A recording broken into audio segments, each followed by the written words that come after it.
Այսինքն ծառայության պայմանները այնպիսի ծանրության մեջ են, որ այդ մարդիկ հոգնում են եւ քննում են։ Այդ հոգնածության դեմ տարիներ առաջ 2015, 14, 16 թվականներին որոշումները ընդունվեց հետևյալ կերպ. Անձնակազմի համապատասխան քանակություն պետք է ապահովի դիրքերում։ Ինչու՞, որովհետև շատ ծանր է 2 շաբաթ անընդհատ հերթապահություն տանել այս գրաֆիկով, 2 ժամ դիրքում պահակություն, 2 ժամ արթուն հերթափող եւ 2 ժամ քնել։ Զորամասի տարածքում հասարակ պահակային ծառայության համար մեր կանոնադրություններով արգելվում է օրու մեջ գնալ պահակային ծառայության, արգելվում է, որովհետև 2 ժամ այդ ցիկլով բավականին հոգնածության մեջ են գտնում զինծառայողները։ Հիմա այդ նույն ցիկլով զինվորները հերթապահություն են տանում 2 շաբաթ։ Պատկերացնում եք, օրու մեջ չի թույլատրում, իստեղ 2 շաբաթ մարդիկ հոգնում են։ Դրա համար զինծառայողների քանակով է պայմանավորված։ Զինծառայողների ես մանրակրկիտ բացատրում եմ, որպեսզի սրանից հետևություններ անեն նաև ասենք պաշտպանության նախարարության ղեկավարությունը, ի վերջո, որովհետև բանակը մերն է եւ ամոթ է, որ այս իրավիճակում իրենց ասած խաղաղության պայմաններում մենք ունենում ենք նման ցավալի դեպքեր։ Մենք 4 հերթափոխ էինք դարձրել, որովհետեւ 2 ժամ ծառայությունից, 2 ժամ արթուն հերթափոխից հետո 4 ժամ զինծառայողը կարողանա հանգստանալ եւ 1 օրվա, 1 սուտկայի մեջ ինքը կարողանում է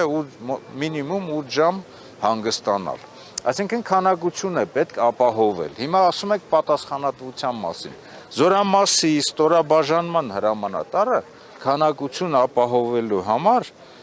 պատասխանատվություն չեն կրում։ Զինված ուժերում այդ պատասխանատվությունը կրում են 2 հոգի։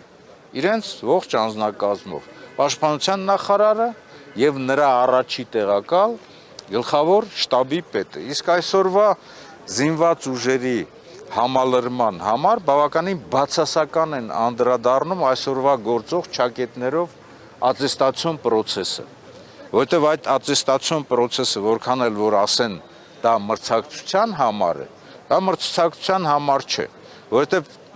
մի մասը հնարավորություն ունի ատեստացիոն քննությունները այդ ճակերտներով ասած հանձնի եւ ստանա բարձր աշխատավարձ, իսկ մի մասը, որոնք որ դիրքերում են գտնվում եւ ժամանակ չունեն եւ այդ հնարավորությունները չունեն դրան պատրաստվելու։ Օրինակ, պատկերացնում եք զորամասի հրամանատարը ինչու պետք է բարձր աշխատավարձ ստանա, եթե իր ենթականները առաջի գծում պատրաստ չեն։ Հա, պատրաստ չեն։ Կամ էլ 2, ասենք, ստորաբաժանման հրամանատար, մեկը հանձնել է, մեկը չի հանձնել եւ գնում ստուգում են, տեսնում են չհանձնած ստորաբաժանումը ավելի լավ վիճակում է, ավելի պատրաստված է եւ ավելի կարգապահ է։ Դրա համար այսօրվա զինված ուժերի համալրման խնդիրը լուծելու ամենակարևոր պայմանը դա բազային աշխատավարձի բարձրացումն է, որն էլ սոցիալական այդ գրավչության աստիճանը կբարձրացնի եւ հնարավորություն կտա ուրեմն համալրել զինված ուժերը։ Եվ երրորդ արատավոր երևույթները։ Արատավոր երևույթների հիմնական առիթը 2 զինծառայողների միջև անհանդուրժողականությունն է։ Պատկերացնում եք 18-20 տարեկան երիտասարդ ավիուն, փակ համակարգ, տղամարդիկ, ինքնահաստատվելու պահ, իսկ այդ անհանդուրժողականության պատճառները դա արատավոր բարքերն են, քրեական ենթամշակույթն է, սրբություններին կպնելը, հայհոյանքներ, կեղծ մականուններ եւ այլն եւ այլն։ Զինված ուժերում դրա համար պատրաստության, այսինքն ուսուցման եւ դաստիարակության համադրված իրականացման համակարգ գոյություն ունի։ Դրա համար պատասխանատու է հրամանատարական կազմը, նրանց անձնակազմի գծով տեղակալները, սպա հոգեբանները, սոցիալ-իրավական գծով օգնականները, բայց նաև անհանդուրժողականության վերացման եւ անհանդուրժողականությանը հակառակ զինծառայողների միջև հարգանք, սեր, բանակային ընկերականություն սերմանելու համար չի կարող որևիցե մեկը առավել ներգործություն ունենալ, քան հոգևոր ծառայողները, գնդերեցները, որտեղ իրենց խոսույթով, հավատքով, իրենց ազդեցությամբ դրանք կարող են ավելի լուրջ աշխատանք տանել եւ բանակային ընկերականությունը երկու ընկերների միջև, զինծառայողների միջև սերմանել։ Սա մի ամբողջ համակարգ է, որ աշխատանք պետք է տարվի եւ տեսեք վերջին օրերին տարվող աշխատանք սրա մասին էլ ասեմ եւ գերատեսչական հանձնաժողով են ստեղծել, այդ ձեր թվարկած պաշտոններից դուրս են փորձում հանձնաժողով ստեղծել, խնդիրներ լուծել։ Ծանոթացել եք այդ միջգերատեսչական հանձնաժողովի պաշտոնյաների ներգրավման մեթոդին։ Ես դրան ավելացնեմ նաեւ հետեւյալը, օրինակ ռազմական ոստիկանության պետ են փոխում։ Չնայած նրան, որ ես ինքս ոչ այնքան դրական եմ վերաբերվել նախկին ոստիկանության պետի աշխատանքին, բայց ոստիկանության պետը առաջնային մանդատ, առաջնային պատասխանատվություն չունի զինված ուժերի անձնակազմի հետ աշխատելու։ Վերահսկողական խնդիրները, որոնք որ իրականացվում են մեկընդմերթ, չեն լրացնելու այն պարբերական աշխատանքի տեղը, որ պետք է իրականացնի հրամանատարը եւ դրան նման մի բան է այս միջգերատեսչական հանձնաժողովը։ Այդ հանձնաժողովը կարող է որոշակի ուղղություն տալ, բայց երբ որ ներգործությունը բանակի ներսում կատարվող երևույթների վրա դրսից է, այդ նշանակում է եւ պատասխանատվության աստիճանը եւ պահանջկոտությունը պետք է լինի ամենաբարձր պաշտոնյաններից, երբ որ դրսից են։ Իսկ եթե օրինակ վարչապետը ասեր, պարոն նախարար, գնա կարգի բեր, այդ դեպքում նախարարը արդեն ինքնուրույն կարող էր ինքը իր պարտականությունների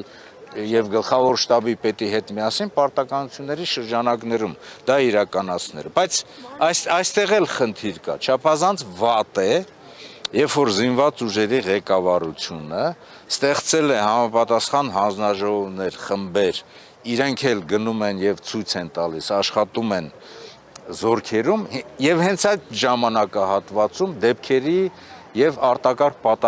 պատահարների աճ կա։ Դա նշանակում է, որ խորությամբ չի պլանավորված, խորությամբ չի նախատեսված այն մանրակրկիտ միջոցառումները, որ իրենք պետք է իրականացնեն եւ զորքերում էլ այն զգաստության եւ զգոնության աստիճանը չկա, որ զինված ուժերի ղեկավարությունն է եկել իրանց հետ աշխատելու, այնպես անենք, որ այդ պատահարները նվազեն։ Այնպես որ Պարոն Օհանյան, իսկ արդյոք կարելի է պատասխանատվություն առհասարակ բանակին պատասխանատու մոտեցում ակնկալել մի ԳՇՊ-ից, ով օրինակ հակառակորդի մեր սուվերեն տարածքից հեռանալը պայմանավորում է սովածանալով, մի պաշտպանության նախարարից, ով պաշտպանության նախարարությունում զոհերի ավելանալը, ինքնասպանությունների ավելանալը, շատ զարմացած ասում է, ինչի ՊՆ նախարարն է պատասխանատու։ Եթե խորքային վերլուծության իմ նշված կետերը մենք նորից վերհանենք, անձնակազմի քանակություն եւ արատավոր երևույթների դեմ պայքար, պատասխանատվությունը սկսում է վերևից, պաշտպանության նախարարից եւ գլխավոր շտաբի պետից։ Իսկ մեր զինված ուժերի հրամանատարը պաշտպանության նախարարն է, ինչու, որովհետեւ գլխավոր շտաբի պետի, որ նախկինում զորային կառույցի ղեկավարն էր,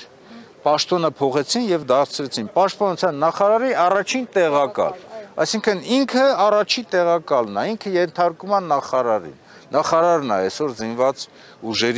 զինված ուժերի հրամանատարը։ Եվ դրանից սկսում է բոլոր այն բաները, որ պատասխանատվության եւ աստիճանը եւ նաեւ զգացումը այլ պետք է լինի։ Օրինակ ես չեմ ասում իմ ժամանակ ամեն ինչ իդեալական է եղել, թերություններ մշտապես եղել են եւ այդ թերությունների համար պետք է համապատասխան աշխատանք տանի, բայց իմ ժամանակ չեք կարող գտնել եւ տեսնել, որ գլխավոր շտաբի պետին ես հանձնարարեմ ինչ որ մի շինության, ինչ որ մի բանի համար գնա եւ այնտեղ սպասի եւ նախարարը գա զեկուցի։ Եվ այսօր զինված ուժերի գլխավոր շտաբի պետին մենք անընդհատ որտեղ ենք տեսնում, ինչ որ տեղ նախարարը մոտենում է ինքը բանի սերժանտի նման զեկուցում է նախարարին։ Գլխավոր շտաբի պետի խնդիրը այլ է, գլխավոր շտաբի պետի պարտականությունները ռազմավարական անվտանգության առումով ռազմավարական այլ նշանակություն ունեն։ Զինված ուժերի գլխավոր շտաբի պետը